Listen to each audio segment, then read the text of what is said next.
blank plate, baby, and we'll write your name. Woohoo! Emergency episode. Emergency pod. Emergency pod. Whoop, whoop, whoop. Whoop. Okay. We're breaking routine already because Taylor's got us riled up. Yeah. So this is not even an episode we expected to record. No.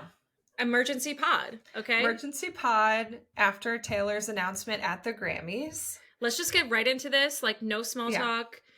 She announced her next album.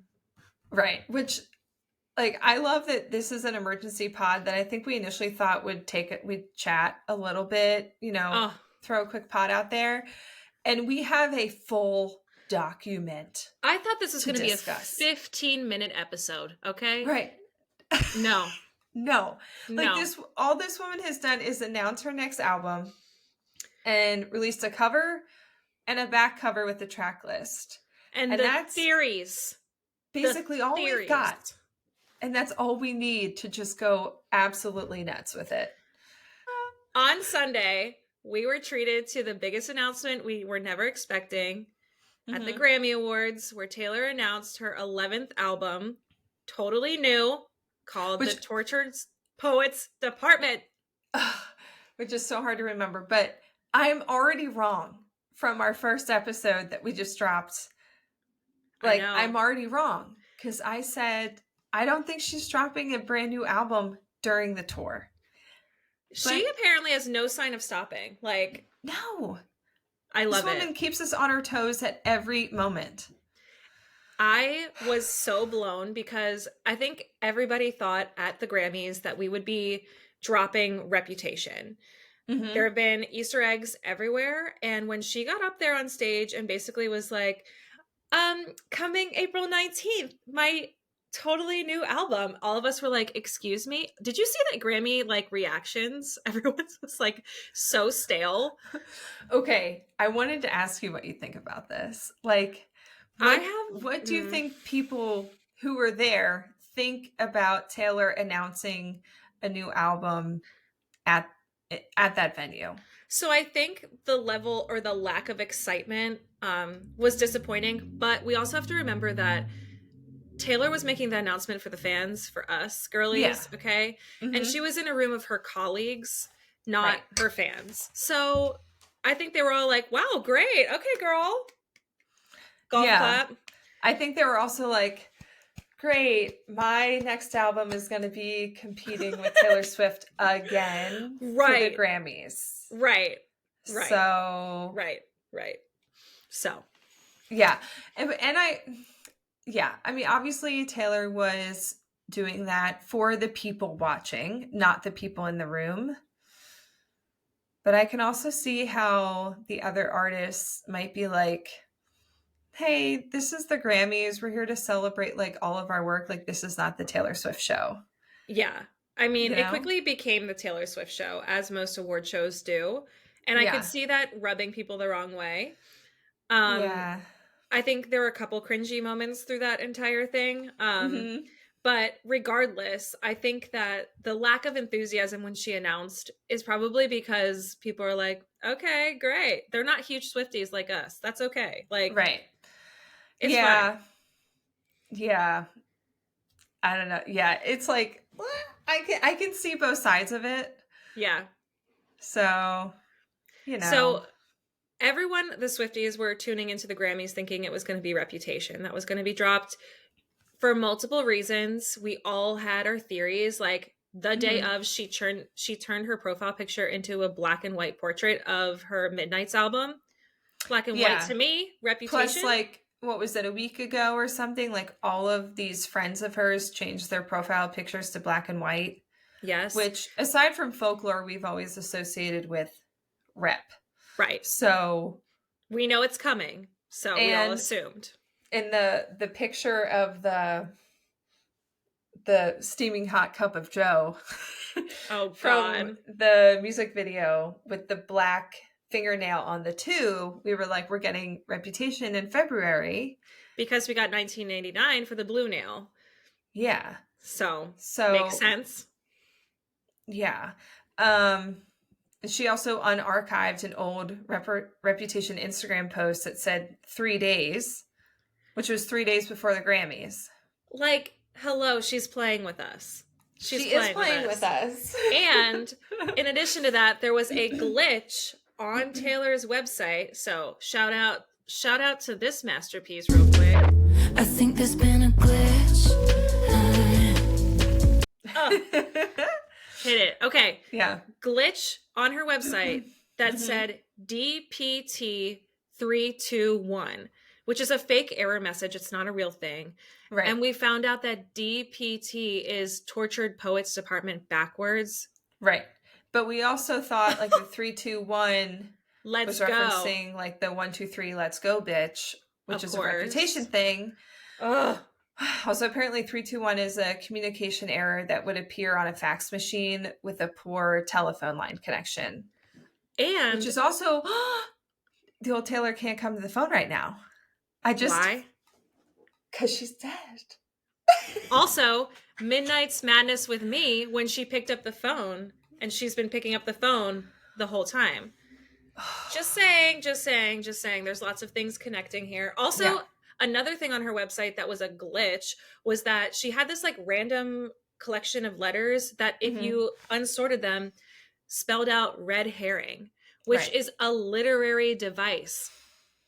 Yeah. So she was saying this is all a red herring, and then she was like, boom, it's a brand new album. Even her outfit, though. Her outfit. Oh, right. And her outfit was black and white. But now we know that the black and white and everything still goes with the new album. But also, what if the red herring is still a red herring? What if this new album thing is also to throw us off and we're still getting Reputation like next week or something? I've heard a lot about that theory, actually. So it'll be interesting because I think a lot of us are, well, the thumb on 2 in the black nail is a dead giveaway. I still think it's coming before this next album. I don't know. It's exciting. I don't know. And so the new album called The Tortured Poets Department, which Taylor is called lovingly in Tokyo Tortured Poets. So I think we're allowed to call it Tortured Poets. Yeah. So this is weird because we've never had something that is 4 words before. Yeah, normally it's 1, right? Like simple. Aside from Speak Now, it's always been 1. And self-titled, which is Taylor Swift. But I was thinking about how even Reputation, it's 1 word, but it's 4 syllables, and we shorten it to rep. Yeah. So what are we going to call this? Poets? Like Tortured Poet. TTPD? Like it's probably going to be Poets. It's probably going to be Poets. Yeah. Is what we'll call it. And like we're going to hypothesize the vibe that we're feeling with this. So first of all, when she said it's called the Tortured Poets Department, and then she went backstage and she posted like the cover of the album, I was like, okay, we're getting this folklore, girly, intimate, sexy, black and white, Tumblr core sort of vibe. But now I'm confused because like people are saying it's synth pop. So yeah, so I was looking into that. I'm pretty sure that that's fake news. Okay, like where did that come from? I think someone just kind of like made it up and it got legs, but if you look, like there's nowhere confirming this. It's just a thing that's out there. Okay. So we're gonna bypass that. Yeah. I do think it's going to have notes of you're losing me. Because if we think about the timeline here, right? Like she said it was 2 years. And by the way, she keeps signaling 2. Do you keep seeing that? The thing I wanted to say was like, so when she announced it, it was when she received the Grammy for Best Pop Performance. Vocal performance. Yep. Which was her 13th Grammy. And I do think that she truly did not think she was going to get Album of the Year. So she was like, I got this Grammy. I'm going to get up and do my announcement now because who knows what's going to happen the rest of the night. Yeah, totally.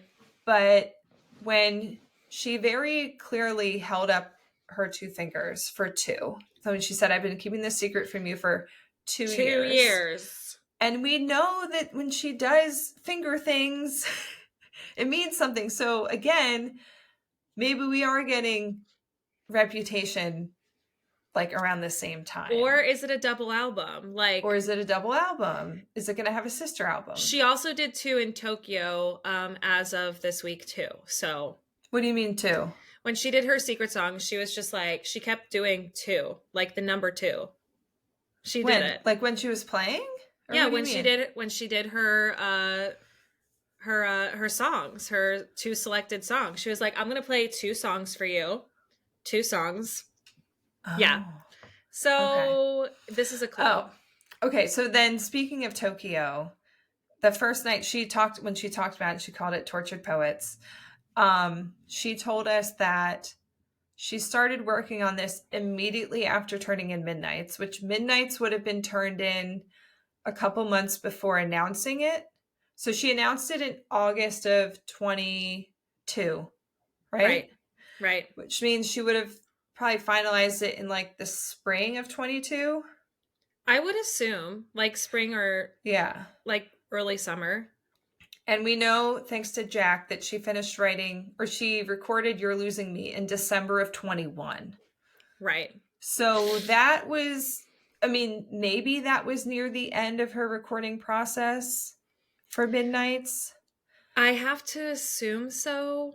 I don't know. There's so much to unpack about the timeline of this.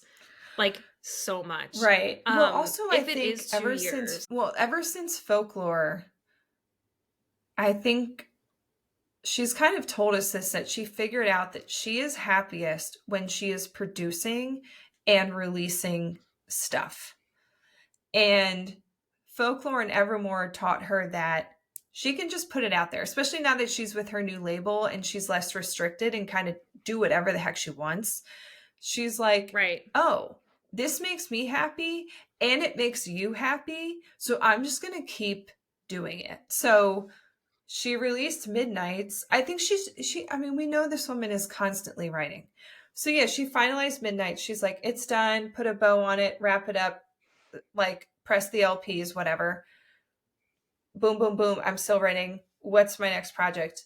Oh, here it is. And I'm working on it now. Like, time for the next era. What's it going to be? And she said she was still working on it during the US tour. And we know we saw her going in and out of the studios constantly. Right. There have been multiple times where she was paparazzi'd coming in and out of Electric Lady Studios with most of these featured artists. We did not see any pictures of Post Malone, but we knew that Florence and the Machine was there. We also knew that Matty Healy was there, amongst other artists like Sabrina Carpenter. So I'm curious to know, like, if those songs come to life. I have no idea. But I do think she's also on kind of a 2-year timeline, if you think about it. Like, 1.5 to 2 year, like, that seems to be the turnaround for like a new album for her. Yeah. I think the thing that's like really amazing is that how many people, even before the tracks were announced, were sleuthing like, what's up with this like word tortured? Like, why is that a thing?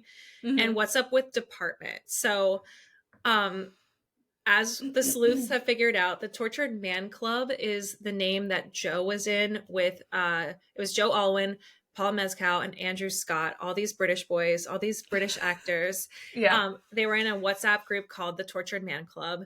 Yeah, group chat. And this was in like a Variety, or maybe it was a Vanity Fair interview. That came out after the breakup, right? I don't know. I don't know the timeline on that. I think it did. And then, so Paul Mescal was dating Phoebe Bridgers. Yes. So they broke up kind of around the same time. So I'm pretty sure that interview came out after the breakup. I don't know. I would be very curious to know what the timeline was there. I could be wrong. But also, like, in retrospect, knowing, it's like, maybe it came out before the breakup was announced, but maybe, like, around the time. Yeah, it sounds like this is, like, poignant. Like, this was a choice to use the word torture. Right. Well, and I think she also knew he would figure it out. So, of course. And then Joe or someone related to him, talked to somebody the other day and said how Taylor didn't oh, maybe they were still together because it was like Taylor didn't like the name of the group chat and that he talked about it because she was like, people are going to think this has to do with me or something.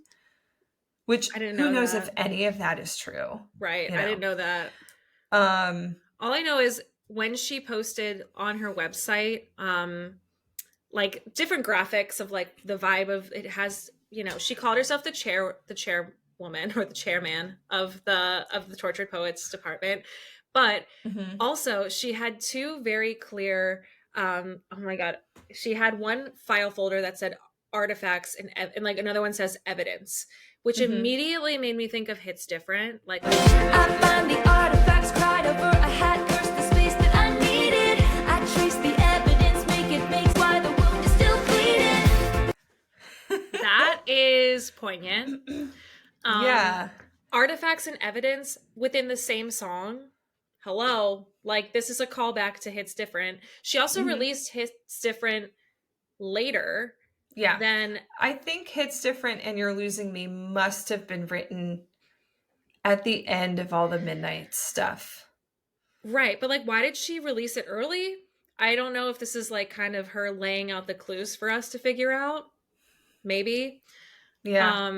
I mean, I also love how Dear Reader is like an Easter egg for what's coming next. Right. Is the Tortured Poets department. Are you kidding me? Also, can we talk about the absolute, like, the perfect release date that she chose? Yeah, we need to talk about this. Okay, first of all, I found out today that is it's not only the American independence, like Battle of Lexington, where the U.S. officially marked the beginning of our war with the Revolutionary War. Like, what? Our freedom from the British. Like, what? Like, are you talking about the Great War? You mean this song? Like, you mean this? All that blood shed, crimson clover on, dream was over my hand, was the one you reached for, all throughout the Great War. The Great War has always, like, kind of thrown me a little bit on Midnights. I feel like it's one song that kind of doesn't quite fit.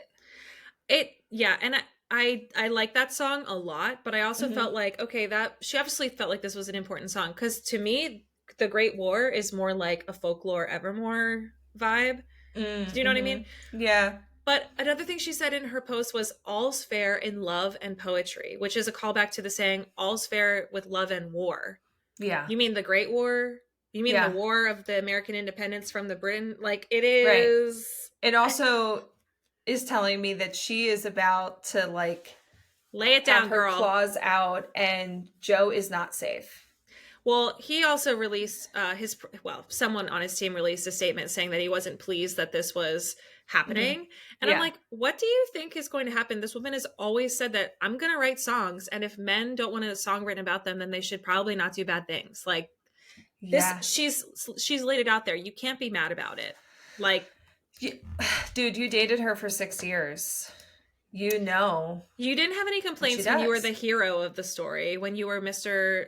Quiet, reserved British boy. Like, you can't have your cake and eat it too. Like, this is who she is. This is who she is as an artist. So anyway. I also was really irked by that statement that, I mean, again, who knows how real that statement is, but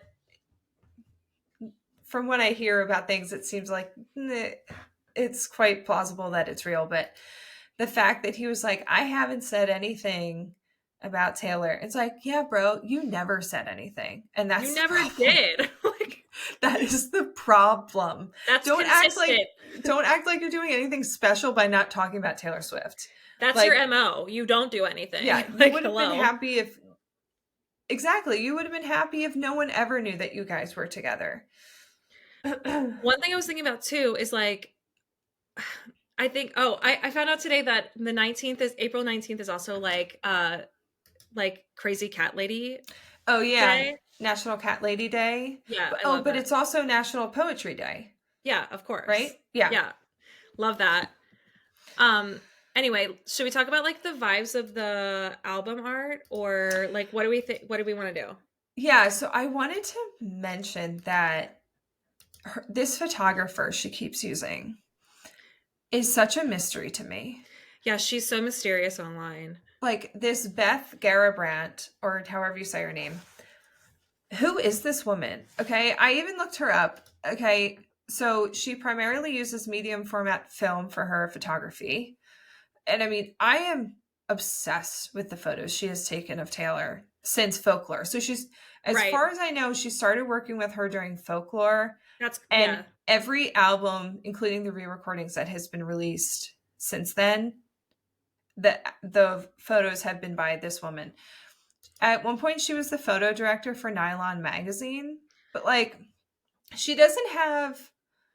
Well, I think she has like 100,000 Instagram followers, but I'm sure those are mostly Swifties. Right. But she's not even very active, and she doesn't even like share her Taylor photos that much on her feed.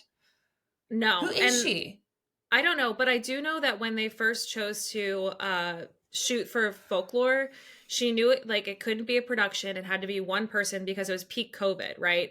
So this was somebody that she obviously had within her connection of people, and they shot Folklore in the backyard of Blake Lively and Ryan Reynolds' like property. So obviously this woman must have been a friend of a friend or somebody that was recommended to her, and it must have just stuck. Like, she really just must have loved her style. They must have good chemistry. Yeah. Like, I mean, those original Folklore shots that she did. So beautiful. Like, oh my God. And I love them. This harkens back to that sort of sepia sort of toned black and white. Vintagey sort of vibe. And I love that because it's reserved, but it's also kind of like alluring. And I mean, the way that she's posed is very alluring, but did you notice the back of her? Like, her head is like this against a wall, right? Sort of like in anguish. A lot of people are comparing her pose on the back to Lover because she's facing the same direction. She has a heart around her eye for Lover. And it's like going from this place of like where she was ultimately so much in love to this dark place where the text over her says, "I love you. It's killing me.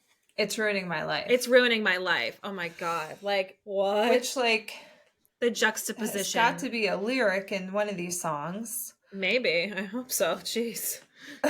But that also made me think, like,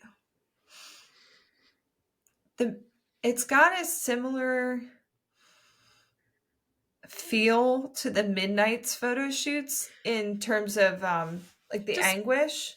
Yeah, anguish, the posing, and I wonder if there was something about Midnight's had that dark, moody, kind of muted 70s vibe to it.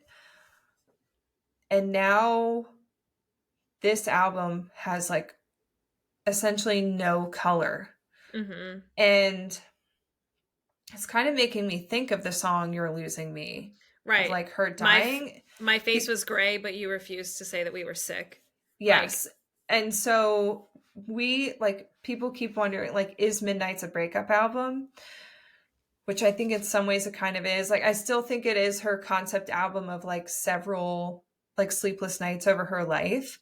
But now looking at it, it's like there are a lot of songs that probably reference her and Joe's relationship falling apart. And now I think this album is going to be like, it's dead. Yeah. It has died. Yeah. Well, and now, and especially when you think too, oh my gosh, of Lover and how bright and vibrant that album is. Yeah. Yeah.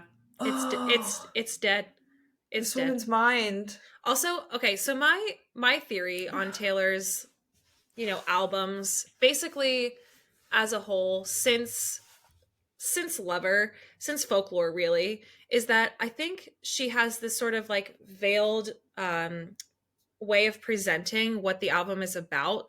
Like, Folklore is based off of these stories that I made up in my mind. But we all know that, like, although that is true, there are deeply personal ties back to her own life within those songs. Oh, yeah. And it's been that way since Folklore. So, Folklore, Evermore. Yeah, these are like folk tales that she's made up in her mind. But, like, are they really folk tales? Or is it veiled over, like, what she's actually experienced? And when I think about Midnights, I think about how it's this veil of, like, oh, it's these sleepless nights that I've encountered.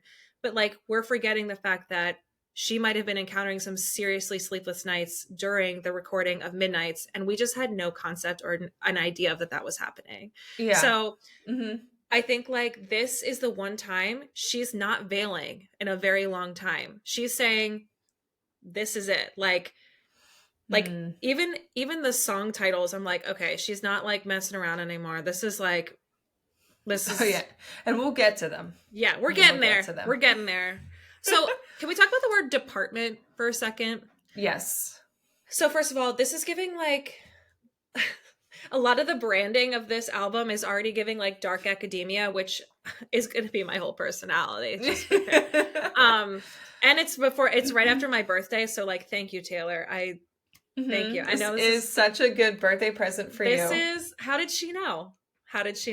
Yeah. So in my eyes, like the word department means that there's a collection of people, which I think the collaboration, like obviously we know there's 2 collaborations. I'm wondering if there's more. If you're a chairman, that means you oversee a team of people, like, right?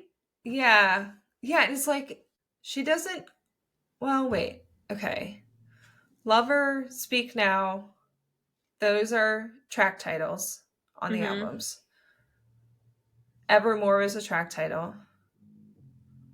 Fearless. But like she doesn't always, because like Reputation, Folklore, Midnights are not singular track titles. So we know that the one track is called The Tortured Poets Department. Yes, that is track 2 or something? Yeah. Yeah, track 2. Track 2. But if she decided to name the whole album that, right, she has a reason for that. Also, did you notice that Florence posted on Instagram stories that she called herself the it wasn't the chairman, it was basically like Department of Haunted Ghosts, or like head of haunted houses, and she was like sharing a picture of the Tortured Poets Department like logo. Oh. So like part of me is like, okay, is there like a theme here where like Florence is the head of the haunted houses committee? Do you know what I mean? Like I kind of love that. Well, also, hold on, let me pull up her website real fast. While you're pulling that up, we both loved this like thrifty Swiftie concept that she came up with, was just like this is a similar-ish vibe to Folklore, if it does have that vibe, and there's all these collaborations that those people could pop up in surprise songs and as surprise guests and stuff like that, which could be really cool. But yeah, I love that. So the thing I wanted to check is this album has a logo. Yeah. For TTPD. It looks like a stamp, right? Kind of like a circular. Yeah, a little bit. And so that is above her name. And also her menu switched, that now one of the things says directed projects. Right. So like it's giving department head. It's giving English department. It's giving like new project, new full project, like not just an album. Yeah. But a project. Well, I love this whole like dark academia vibe of this whole thing, like the stamp, the envelopes, like all of that. And like I said, I'm living for this vibe, because even when you look back to when she was coming in and out of the studio, which by the way, the baby braid. Can we talk about the baby braid of it all? Okay, I had never noticed that before. Where else was she wearing that? She wore this all summer. All summer. All of her street style was like very classic, kind of like New England, English department vibes. Yeah. But like she sort of had that sense of style anyway, I think. I mean, Taylor's not known for being like a style icon. She kind of is always changing depending on the era that she's in. But she always had this little baby braid somewhere. Like she wore it to Jack Antonoff's wedding. She wore it in and out of the studio. And then she wore it on the red carpet for the announcement of the Tortured Poets Department. And I'm like, what's up with the baby braid, girl? Like, what is that? I don't know. But I don't know. So this logo situation, I don't think that logo is on the album cover. I don't think anywhere. So maybe this will be a multi-album project and each one will have that logo on it. Yeah, maybe. As like volume 2 title. We can only hope. We can only hope. We can only hope. Yes. So what she has gifted us is the track list. Yes. Which was leaked. We found out. Hold on. We need to talk about Dead Poets Society. Okay. Sarah, repeat after me. Tortured Poets Society. Tortured Poets Society. No, Tortured Poets Department. God. See? Okay, so yeah. That's bad. It keeps making me think of Dead Poets Society, which came out in 1989. I love that movie so much. And I was refreshing myself on the movie last night when I was making our notes. That movie is dark as hell. I love that movie so much. Like, talk about dark academia. Yeah. Like, personified. That movie is dark. And we'll get into it. Like, there's a lot of dark stuff happening in this album. Yeah, I mean, okay, let's get into it. Okay. Track All list. right, track list. Let's just like run it down and then we'll go back in. Okay. Track number 1, Fortnight featuring Post Malone. Fortnight as in like 14 days, not Fortnite the game. Right. The Tortured, oh my God, I cannot say this name. The Tortured Poets Department, track 2. Mm-hmm. Track 3, My Boy Only Breaks His Favorite Toys. Track 4, Down Bad. Mm-hmm. Track 5, So Long London. Okay, we have to stop there. Let's just stop there. Okay. I know I said we can't do that. Yeah, we'll just go down and talk about each one as we get to it. Okay. So Long London. Are you kidding me? I want to know how many references to London Boy we'll be getting. I want to... If she says something about like throwing Shoreditch in a ditch, like... Well, as we know, track 5s are like the most emotionally charged songs. So London Boy was about Joe. So Long London, we can assume, is a departure breakup song, right? Like, what else could it possibly be? It's track 5. We know it's going to hit hard. It has to. Like, I will remind you, track 5s of As of Late were Tolerate It and You're on Your Own, Kid. Mm-hmm. And My Tears Ricochet. Oh my God, how could I forget My Tears? Are you kidding me? This is gonna ruin us, okay? Mm-hmm. Track 6 is But Daddy, I Love Him. Okay. Which is a Little Mermaid reference, which also came out in 1989. Also, I don't know if you know this, but Daddy, I Love Him is a shirt that Harry Styles wore. I don't know if you know that. So. Oh, I did see a picture of that. Yeah. Okay. But going back to The Little Mermaid, let's talk about that. The Little Mermaid came out in 1989. And Ariel says that to her dad about loving Prince Eric. And the whole story of that is that she gave up her voice for a man. Sounds familiar. And like Taylor, during her relationship with Joe, it's like, was she silent or was she silenced? The latter. As for Oprah real would say. No, but seriously, like, yeah. Also, in 2019, she had a costume New Year's Eve party where she dressed up as Ariel.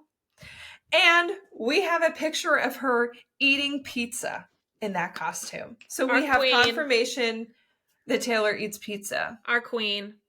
We love. Okay. I need more of it. Yeah. Also, Fresh Out the Slammer is the next one. You quoted this. He can be my jailer. Burton to this Taylor. If that isn't a reference to being jailed within your own reality, like, yeah, and also He Can Be My Jailer is about Joe. But yeah, okay, and this, oh God, the way this woman consumes us. So when she and Joe got together, it was in 2016. It was when she was like hiding from the world. Yes. Her own choice. Right? Yes. And she found Joe, and I think he offered this like safe, cozy, comforting place where she could just be herself and hide from the world. And she was like, he can be my jailer. Yeah. Like, I'm down for it. Keep me locked up. I'm good. And also, like, caveat to all this, we do not know these people. We don't know anything about her life. Like, No. this is all speculation. This is huge speculation. Yeah. But from the pieces we put together, it seems like Joe was never going to be okay, like, publicly being with Taylor and being her true partner in everything that she does. And so she needed to break free of that. Fresh out the slammer. She was in jail, which I think, and I mean, I'm not a Joe hater. I think he was right for her when they met and they grew as people and were no longer compatible by the end, from what we can tell. I agree. You know, and so I'm sure that was a deeply troubling time for them to like wade through it at the end. Yeah. But she is out now, and you can tell by the way she's been acting since going on tour and how public she is and going out with her friends. Like, I mean, she said, I can't get those years back where I was hiding. Yeah. She obviously has a change of heart here. Okay. Fresh out the slammer. Yeah. Florida featuring Florence and the Machine. And of course, her first shows after the announcement of her breakup. Obviously, this breakup probably happened way before then, if we're piecing this timeline together. But her breakup became public. Yeah. Right when she was in Florida. So. Yeah, her first shows since it became public were in Tampa. Yeah. Also, this track title is Florida with 3 exclamation points. I can only hope it's as obnoxious as me. But better. But please. I mean, okay. Florence is going to class it up. Sorry to Brandon Urie. I'm sorry. But, like, Florence is the right choice here. Okay. But, like, I don't like Florence that much. Oh, you're speaking hate speech over here. My queen. I hope I like her in a Taylor song.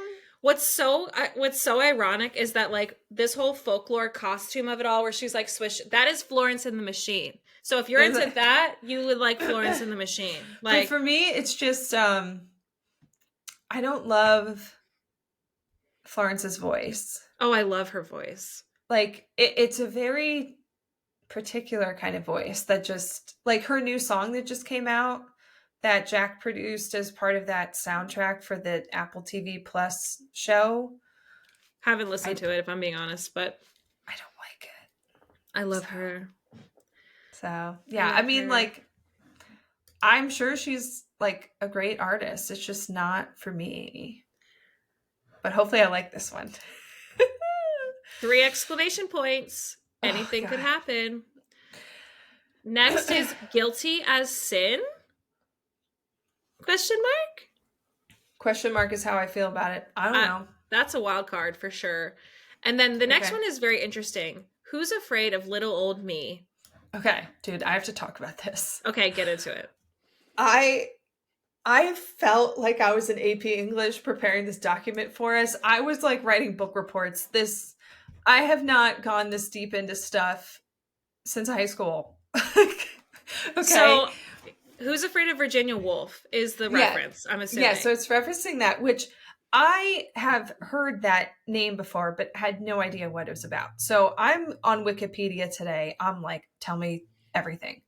Okay, first of all, it's a famous play that then the film adaptation starred Richard Burton and Elizabeth Taylor. You mean You Can Be My Jailer, Burton to This Taylor? That one? Yes. Indeed. Yes. Okay. Crazy. Absolutely wild. Okay, so then, again, like I said, this album has some dark shit going on. The play centers around the volatile relationship of this, like, older married couple, and they have a fake son that they talk about because they have infertility issues, but the rule was, like, they only ever could talk about it with each other, but then I guess the wife talked about it to someone else, so then the husband kills the fake son. the whole thing is so effed up. And then there's a younger married couple hanging out with him in this whole play, and it's really toxic. And the other main couple possibly had like a fake pregnancy, like that the husband was saying that his wife had a hysterical pregnancy. I don't like what is going on. But then this brings me back to Bigger Than the Whole Sky, which people say like reminds a lot of people of Miscarriage.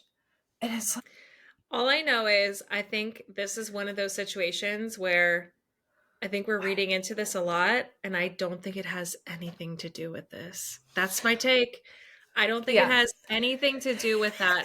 I thought I saw this theory and I was like, okay. I like the Burton and Elizabeth Taylor thing, but I'm also like, okay, like, but how did you pull that? Like, how did you? I have no idea. We will not know until we hear the song, but I am just glad that I'm prepared with this information in my brain. Mentally prepared for that, yeah. So I can who knows? See if anything comes of this. Who knows? Yeah, but I was reading it. I was like, yeah, it's a wild play. Like there's a reason why like high schools don't do this. Like it's so weird. I don't know why anyone's doing it. I really don't know. Do Taming of the Shrew instead. Call it a day. Like we're good. Oh my God. We're Groot. Okay. I can fix him. No, really, I can. It's giving bad boy energy. This is giving Matty Healy to me. I'm sorry. Which, by the way, could be some Matty Healy songs on here. People are so like, oh, are there going to be songs about Travis? No, there are going to be no songs about Travis. Okay. No. What there might be songs about is the breakup. If we're thinking timeline here, the breakup, the aftermath of the breakup, and who immediately was kind of the rebound after the breakup in the early part of the tour. Right. That's Matty Healy. Okay. Matty Healy was at our show in Philadelphia playing with Phoebe Bridgers in the set, holding his heart when she was singing Lover. Okay, but here's also my take on the whole Matty Healy thing. Taylor was never serious about that man. He was full rebound status. Like, perhaps he was just like an old fling that never quite came to fruition. And then she was suddenly single and she was like, let me get this out of my system. Perhaps. And then when she was done, she was like, bye, boy. And he was like, okay, bye. See you later. I think it's deeper than that. I think it's deeper than that. Because here's the deal. He was the one that sort of like didn't work out. You're newly single. He's still interested. There's still that like sexual tension from before, right? Mm-hmm. We're forgetting two major things here, okay? Number one, they obviously recorded music together for 1989 that got leaked at Target, okay? Mm-hmm. And they were seen coming in and out of Electric Lady Studios. So obviously there's some sort of music creation, which is obviously the groundwork for like sexual tension, okay? And two, he mouthed the words, "This song is for you. I love you. You know who you are. I love you." He mouthed that. She also mouthed that on the set. On what is that? Okay. See, I think they just love each other as friends. I think there's mutual respect. Oh, Sarah, as artists. come on. I don't think there's anything deeper. I think he was just her little plaything for a rebound, and then I think it ended, and I think it probably maybe ended sooner than she would have because he became like toxic in the zeitgeist. And I think that is why his song got cut from 1989. I think it was just like a bad look for her. If I'm being honest, I think this was a Tree Payne situation. I think Tree Payne said, girl, shut it down. You cannot be with this man. Yeah. And I think that probably stung. She literally was crying tears. What? Wondering if I dodged a bullet or just lost the love of my life was the night after the announcement was made that her and Matty Healy were no more. She was sobbing. Well, I don't know. Maybe you're right. I don't know. I think there's more. I think maybe there's more. We'll find out. I just think this has like bad boy, like good girl with a bad boy vibe, which to me is like a Matty Healy. Yeah. Who knows? Okay. Well, so the next one is, I guess, LOML. Love of My Life. Which, Love of My Life is a Harry Styles song. Baby. Oh, well, the next one is I Can Do It With a Broken Heart, Oh which my immediately Killed made me. me think of her interview for Time Person of the Year, where she was talking about being on tour. And she said, I know I'm going on that stage whether I'm sick, injured, heartbroken, uncomfortable, or stressed. The fact that she threw heartbroken in there for that interview was huge. And now we have this song, I Can Do It With a Broken Heart. And we know she was working on this album during the tour. Right. This is gonna hurt. That's gonna hurt. The smallest man who ever lived, I hope cuts deep. I can only hope it's Dear John vibes.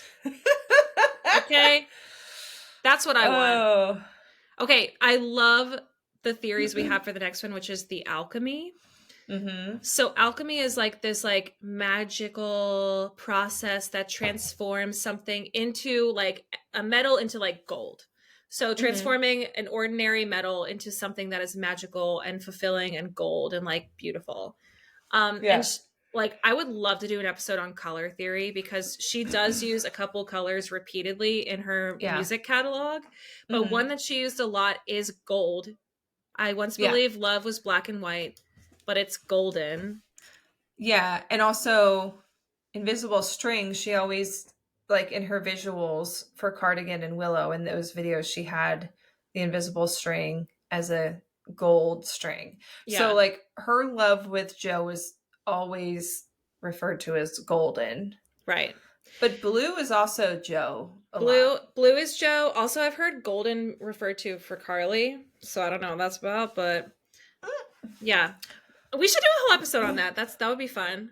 But I think like if I could guess, I think this song is going to be an addendum to Invisible String, almost like the golden string is gone, but like the alchemy still exists. Like it's still something I believe in. Like I don't know, something like that. Yeah, or maybe something about like I thought that love was golden, but it was just pretending. Right. Or I was trying to turn it into something that it's not. Right. And maybe at the same time, I still believe that it can happen. Yeah. Or something. I mean, I love the word alchemy. Like, what a great word. Yeah. Oh my gosh. And the last track before the bonus track, Clara Bow. This was the other deep dive I did today that I was like, Taylor, what is wrong with you? Because this is very pointed. Okay. So first of all, her jewelry the night of the Grammys mimicked a look of Clara Bow's. Who's Clara Bow, for people who don't know? Okay, so Clara Bow is the famous it girl from the 20s. She was like a flapper sex symbol. She was in a ton of like silent movies and stuff.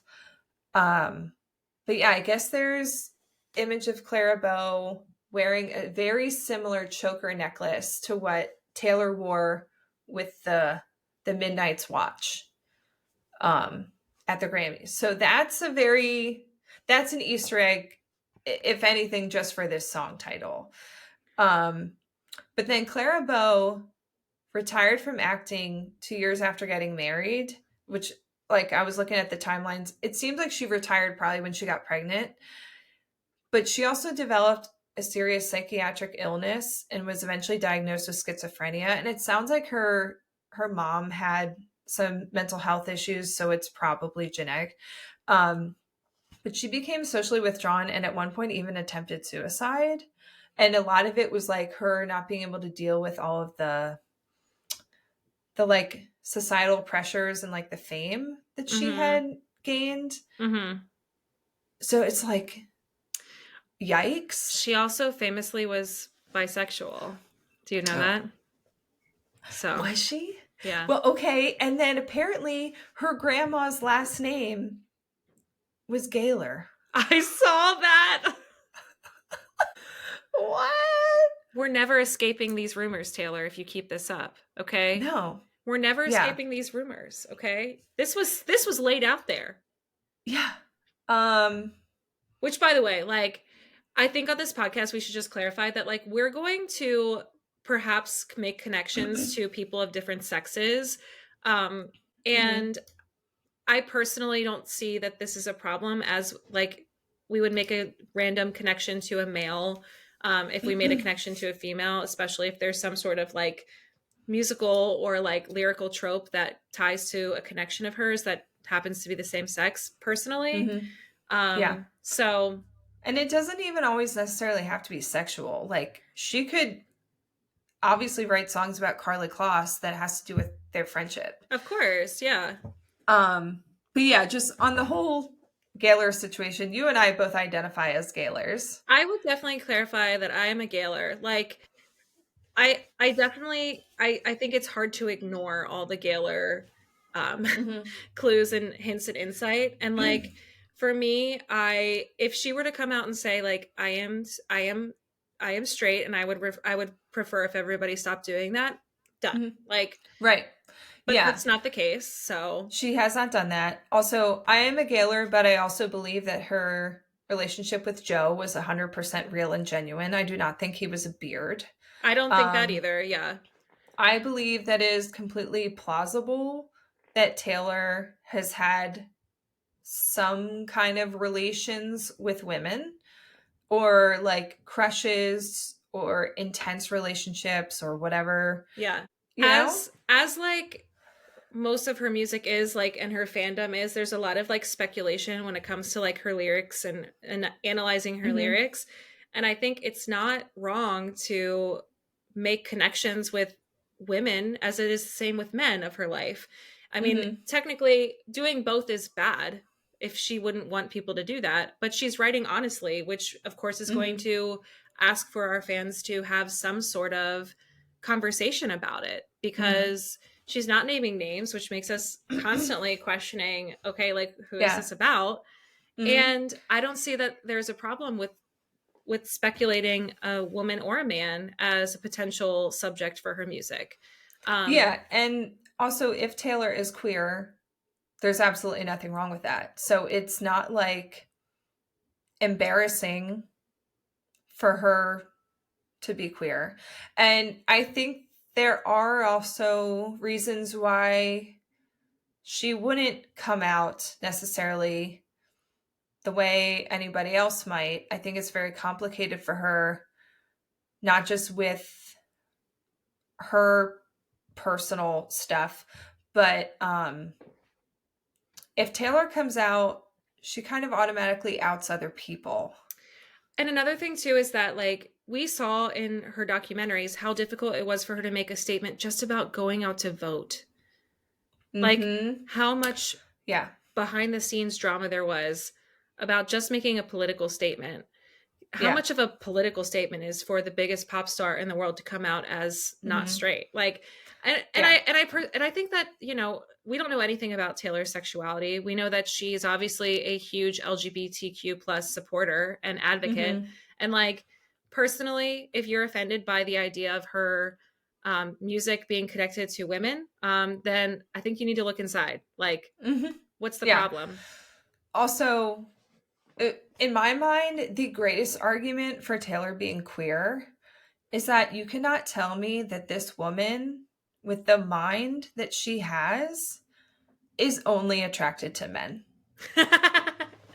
There's just absolutely no way. Well, I thought you were going to say with the mind that she has and the literary knowledge that she has, so much of her signaling is signaling that perhaps that she might have been with a woman. Like, I mean, we could go into that, do a separate podcast, but anyway, this was a huge tangent about Clara Bow. So I cannot wait to hear it. I can't wait. It is the last track on the album before the bonus track, which is called the Manuscript. So like, think like Dear Reader. That was very confessional, right? Like, who knows? Yeah. And the manuscript is like a handwritten piece of writing that's often like a tome. So there are also theories that this album has songs that are going to be featured on her movie. Maybe. Which I don't know if I believe that. I feel like the movie is going to be its own thing. I kind of think that too.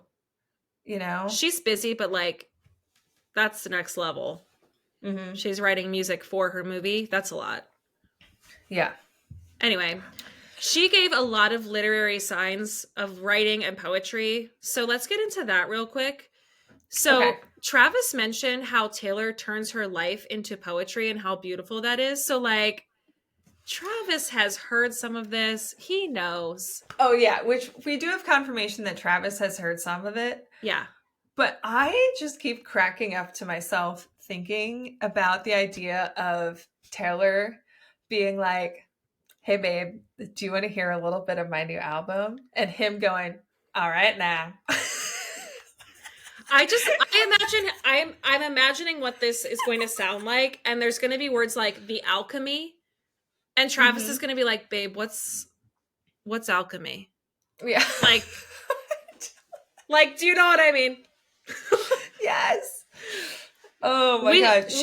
We love this. We love this. Taylor is going to be like the Swiftie, like, explaining the Taylor Swift song to the non-Swiftie, but to Travis. She's gonna be like, so listen. She was like, so this and ties back. This ties back to this. Yeah, and Which here is I'm about referring to that. this. I love it. So then she's gonna be in front of like a board, and she's gonna be like, so this is in reference to this. Do you know what that word means? Like, that's what it's gonna be. And then the All Too Well 10-minute short film. Yeah. The character of her essentially writes a book. Right. Wait. Oh The my book. God. What? Well, she was like doing all that Easter egg stuff around the time. She was like, can I like hint at something 3 years in advance? What year was that? 21? 21, baby. So what if this whole album is an Easter egg to be like, by the way, I'm dropping a book in the fall? Well, there's been a lot of speculation that she would have a book. Do you remember like last spring there was one? It ended up not being hers.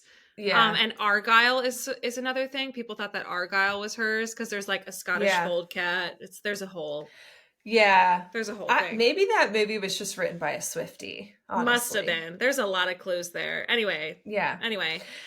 She also mentioned in Holy Ground, back when you fit my poem like a perfect rhyme, and the story's got dust on every page. Like, yeah, so let me play these for us. Literary left and right. And I guess we fell apart in the usual way. And the story's got dust on every page. And then there's also this one. Back to a first glance, feeling on New York time. Back when you fit my poems like a perfect rhyme. So that was in red. So she's been talking about writing poems and stuff since then. Yeah. More recently in Death by 1,000 Cuts, she's mentioned, if the story's over, why am I writing pages? You said it was a great love, one for the ages. But if the story's over, why am I still writing pages? Which I have always loved that line. It's so good. I think that is such a good line. It's so what good. She's talking about. Oh, yeah. God, that's such a good song. Okay. So, you must have gone in a real deep dive on this next one. So, Hit's different. Okay. Again, you're gonna have to let me give you a book report. Explain. Okay. Yeah. So Hit's different. This is just the life of a Swiftie. Okay. Yesterday, I was driving home from work and I put on Hit's Different, like I do basically every day. And the line about A Wrinkle in Time came on, and I was like, wait a minute. That's a book. That is a book. And I was like, is she referencing that book? Or is that just a phrase or whatever? Which, looking this up, I don't think that was a phrase. I think that has become a phrase from the book. Okay. I could be wrong, but I think her saying A Wrinkle in Time, she says a wrinkle in time like the crease by your eyes, has to be a reference to this book. And again, so I don't think I read A Wrinkle in Time as a kid. What? That's a classic one. I know. This was one of the first chapter books I was obsessed with. Okay, so it's one of those books I should have read, and if I did read it, I don't remember it. It didn't stick. It did not I put stick. it in the same category as The Lion, the Witch, and the Wardrobe. Oh, no. Oh, God. I don't know. I think... I don't know if I ever read it. I think I remember my brother Colin reading it and liking a lot. You should read it. It's very good. I should read it. And also, okay, so I'm reading all about it last night, trying to get the gist of it. Yeah. And one of the things said, it's like chock full of metaphors and it's overly dramatized so that people of all ages can easily grasp the concepts. And I'm like, girl, I'm reading about this on Wikipedia. And I'm like, what is this book about? So, okay. So I did a deep dive on this, but I'm still confused. But I feel like it is connected. Okay. So it's a book full of metaphors. Yeah. And she says in his different, don't need another metaphor. It's simple enough. Okay. I find the artifacts cried over. I had the space that I needed. Oh, yeah. I'll get through all this and then I'm going to play the clip. Okay. Because you got to put it all together. Okay. So the main character, Meg, one of the main themes of this book is that she struggles with being different. It's different. Yeah. She gets picked on for things like not expressing her emotions in the right way, which could be said about Taylor. Yeah. Right? I could see that. All she does is write songs about her breakups. Blah, blah. And constantly being told she should change something about herself. Argumentative, antithetical dream girl. Also, some people have talked about how this main character, Meg, is like very queer coded and very like gender non-conforming, like non-binary. Okay. Yeah. Okay. Another one of the main themes in the book is good versus evil. She says, Taylor says, in the good in the world, you once believed in me. Mm-hmm.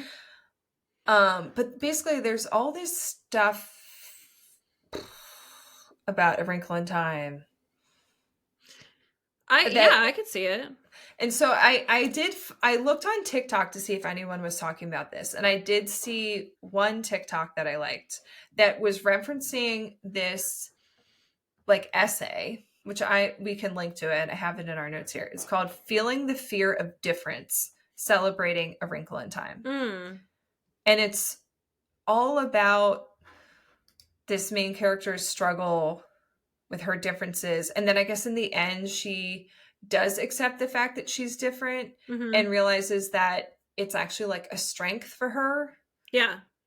So anyway, hearing all of that, listen to this clip from Hits Different. You are the one that I love. Don't need another metaphor, it's simple enough. I'm wrinkled in time like the crease by your eyes. This is why they shouldn't kill off the main guy. James, your hair and your stare and sense of belief.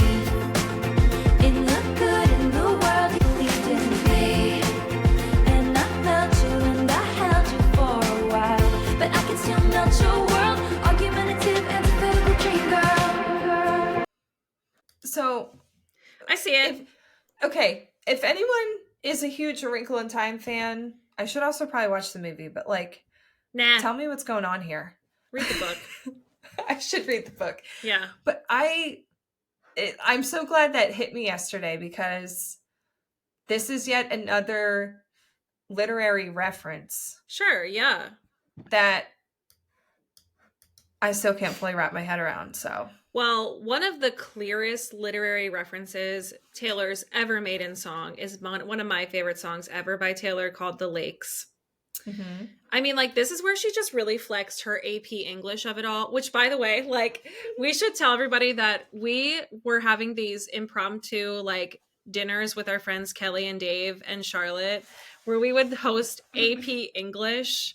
And we would talk about, like, specifically, like, folklore at the time. It was like, so this is a callback to this. And, there's theories about, like, basically what we're doing right now. Yeah. But we called it AP English. Well, I feel like The Lakes is the AP English song. Like, this is the academia song. So, obviously she mentions, take me to the lakes where the poets go to die. Wordsworth is mentioned. It's a play on word, but like William Wordsworth. The Windermere Peaks, auroras, and sad prose, like a poetry callback. Like, is this another thing she was like signaling to like years ago? Or was this just like inspiration? I don't know. But like, let's take a listen really quick. Waves of hurt, I've come too far to watch some name-dropping sleaze. Tell me, what are my words worth? Take me to the lakes where all the poets went to die. I don't belong, and my beloved, neither do you. Those Windermere Peaks look like a perfect place to cry. I'm setting off, but not without my muse. I want auroras and sad prose. I want to watch. So good. It's so good. It's so good. Such a beautiful song. Like, talk about poetry. So then we need to talk about Emily Dickinson. Oh, girl. Okay. I also did a deep dive on this last night. Everyone says that her song Ivy, did she say? Oh no. So Taylor didn't specifically say that this song was inspired by Emily Dickinson. No, but she did mention she was reading a lot of Emily Dickinson during the pandemic, right? Or did she just say she was reading a lot, like generally? I don't know. I don't know if she said Dickinson, but maybe it was Rebecca that I'm thinking of. Anyway. Oh yeah. English writing.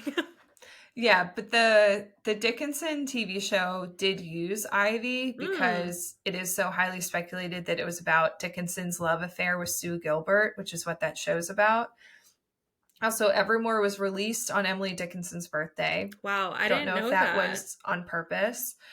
And Taylor said that the folklore cover art was inspired by a girl sleepwalking through the forest in a nightgown in 1830. And 1830 was the year that Dickinson was born. Also, Dickinson ends one of her poems to her lover, Sue Gilbert, with forevermore. I do remember hearing that and being like, what?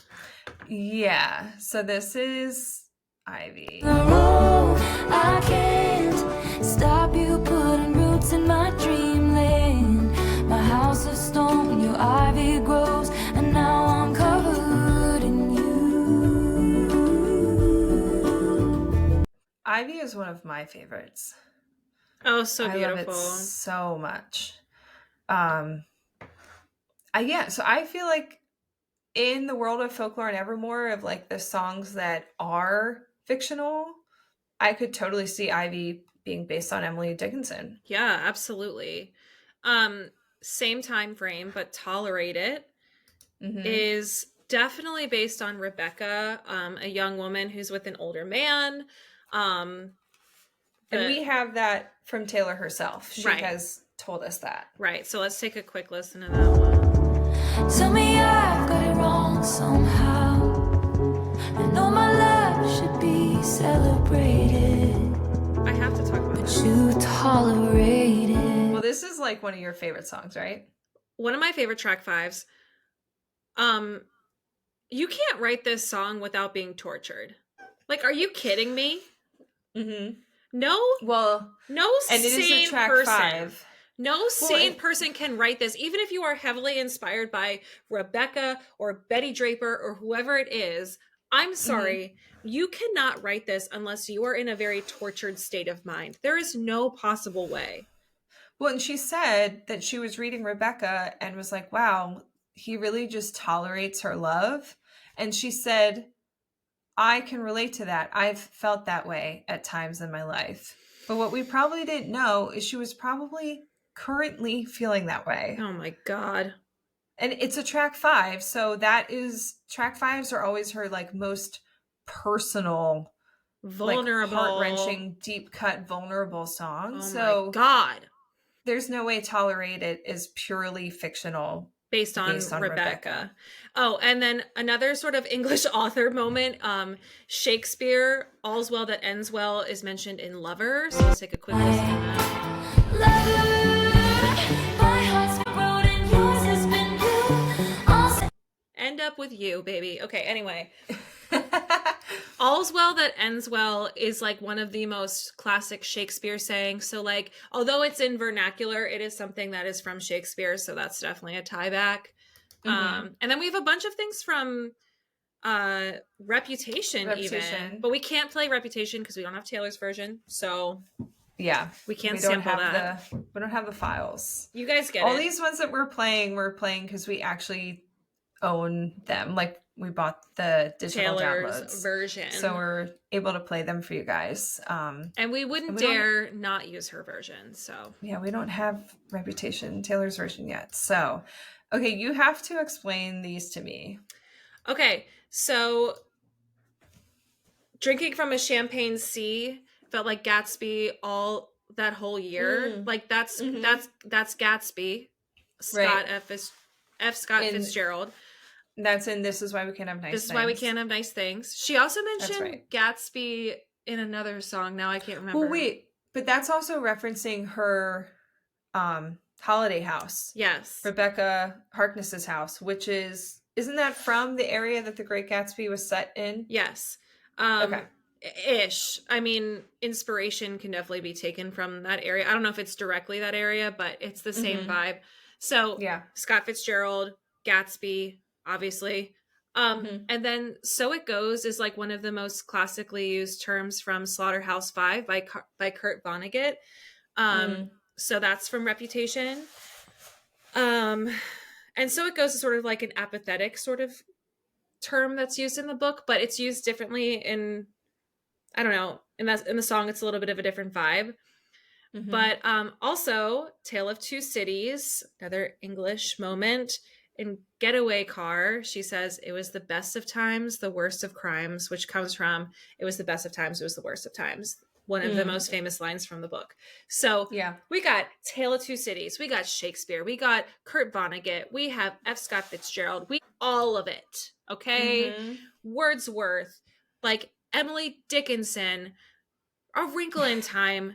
This woman is well read, okay? English class is in session. Like, let's go.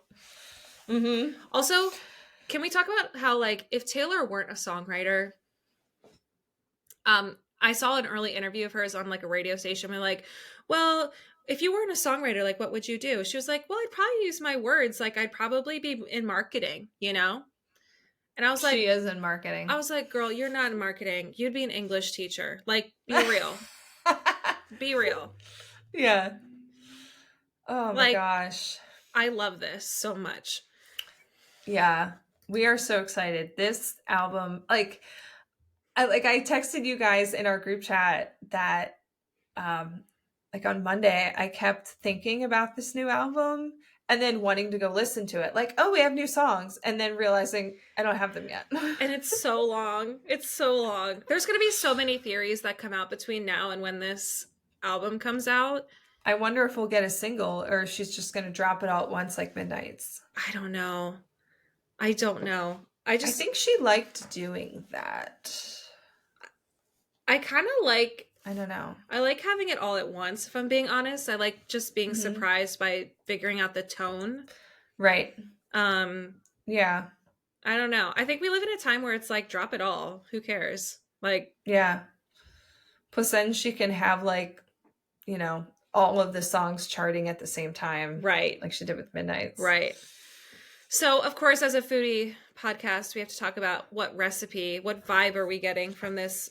I mean, we have very limited resources to pull from, but what's the vibe of this album as a food? So when I was thinking about this, what came to my mind was lavender shortbread.